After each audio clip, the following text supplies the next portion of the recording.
Hello everyone, my name is Anita Singh, your science teacher from Shri Rama Bharti Public School. Today, I will explain few topics from sound. So let's start. Now sound. What is sound? Sound is a form of energy. It is the energy that gives us the sensation of hearing. So what does it mean? The vibration causes sound. Sound is produced by the vibration of particles present in objects. So it's a to and fro motion, a very rapid movement of the particles, to and fro motion about its fixed point in an object is called a vibration. So what is vibration? The to and fro rapid movement. Movement of what? A particle about its fixed point in an object is a vibration. Now all vibrating objects, they produce sound. Some materials are capable of transmitting sound through them. Such materials are medium. Such materials are called medium because they are capable of transmitting sound through them. They are known as medium. And the movement of sound through these mediums means through these materials. It is known as propagation of sound. How the movement of sound takes place through these mediums, that is called propagation of sound. And sound requires a medium for propagation. Now, the type of to and fro, or we can say back and forth motion of an object, it is known as oscillatory motion. It is known as oscillatory motion, which is responsible for the vibration.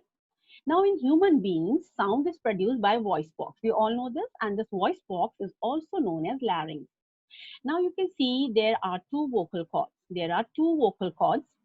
They are the ligaments that are stretched across the voice box.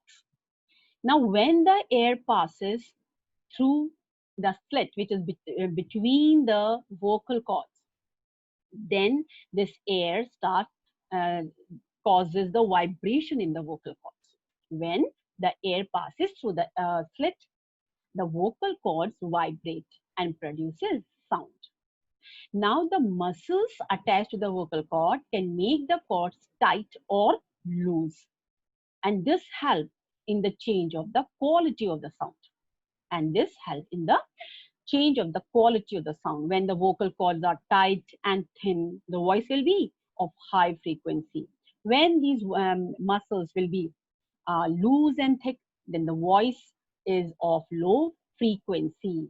So the frequency of voice changes with the ages because it depends on the muscles which attach to the vocal cord. In children and women, we know the frequency of voice is higher than men. That's why they are having a shriller voice. Now we know the sound needs medium to move, right? So it's produced by a vibrating body through a medium. When air is completely moved from a container, like it can pass through solid, it can pass through liquid, it can pass through air.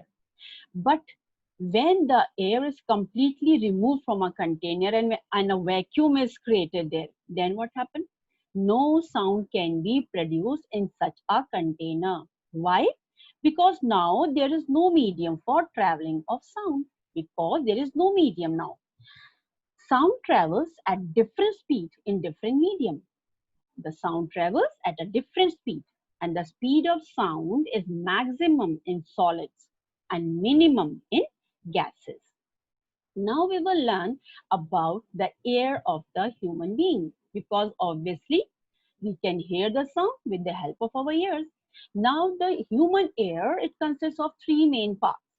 Three main parts: outer ear, middle ear, inner ear. Now in the outer ear, which is visible to us, it consists of pinna, ear canal, and the eardrum. The pinna gathers the sound waves and then leads to the ear canal, and then they strike to the eardrum.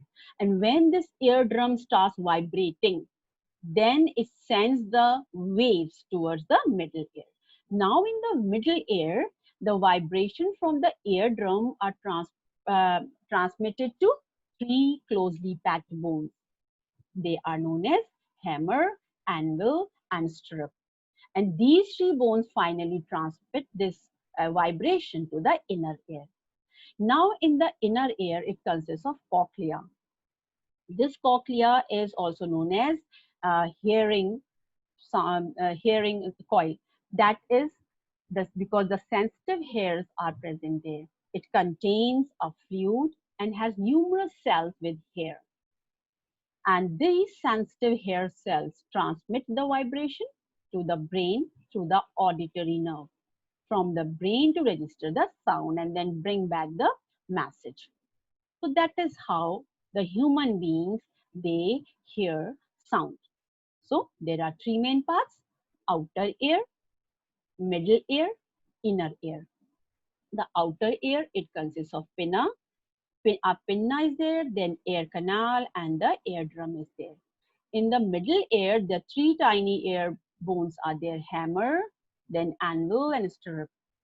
And the inner ear, it consists of the hearing part that is known as cochlea. That is known as cochlea. So this is all about today.